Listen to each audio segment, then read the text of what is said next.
আসসালামু আলাইকুম। কেমন আছেন আপনারা? আশা করি সবাই ভালো আছেন। আমিও আল্লাহর রহমতে ভালো আছি। আজকে রান্না করব হাঁসের মাংস আর কয়েকটা রুটি পিঠা বানাবো। তো আমি হাঁসের মাংসটাকে হাতে মেখে তারপরে রান্না করব। এই কারণে হাঁসটাকে আমি ভালোভাবে ধুয়ে নিয়েছি।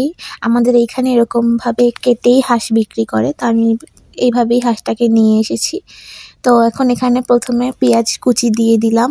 এখন দিব পেঁয়াজ বাটা, রসুন বাটা, আদা বাটা। আমি সব রকমের বাটা মশলা দিয়ে এটাকে রান্না করি, তাহলে খেতে অনেক ভালো লাগে। তো এখানে আমি আদা বাটা, রসুন বাটা দিয়ে দিচ্ছি। তারপরে দিব গুঁড়া মশলাগুলা।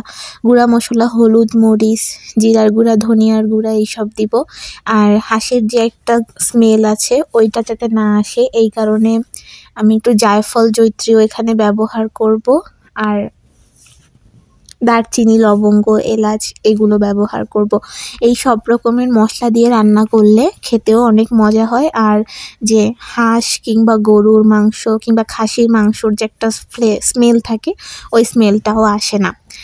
তো এইগুলো সব মশলাগুলো দিয়ে আমি সুন্দর করে হাতে মেখে মাংসটাকে বসিয়ে দিব। আর আমি এইটাতে রান্না করতে সরিষার তেল ব্যবহার করেছি।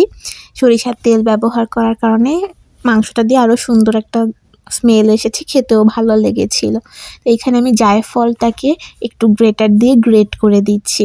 আর লবঙ্গ, এলাচ এগুলোকে আমি একটু পাটায় থেতে তারপর দিয়ে দিয়েছি। তো এখানে ভালো মতো করে মশলাগুলোর সাথে হাঁসটাকে মিশিয়ে নিচ্ছি।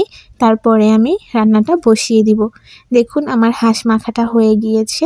এখন চুলার উপর বসিয়ে এটাকে সেদ্ধ করে নিব। যেহেতু হাঁসের মাংস, তাই আমি একটু প্রেসার কুকারে দিয়ে সেদ্ধ করেছিলাম।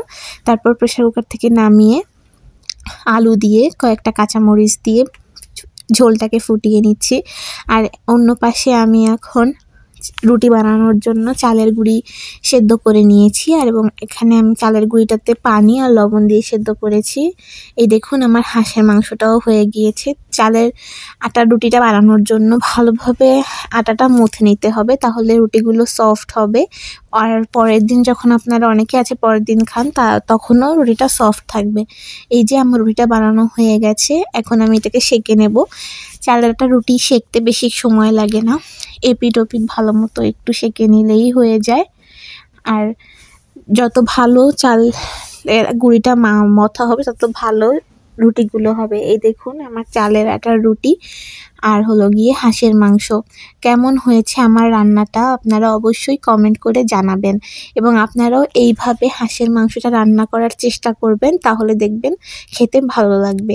তো ওই দিন রাতে আবার আমাদের এখানে অনেক স্নো পড়েছিল, তার একটু ক্লিপ নিলাম। যখন আমি ক্লিপটা নিচ্ছিলাম তখনও স্নো পড়ছিল। তো আজকে আমার ভিডিওটা এই পর্যন্তই। যদি ভালো লেগে থাকে তাহলে লাইক, কমেন্ট, শেয়ার এবং সাবস্ক্রাইব করে আমার পাশে থাকবেন। আল্লাহ হাফেজ।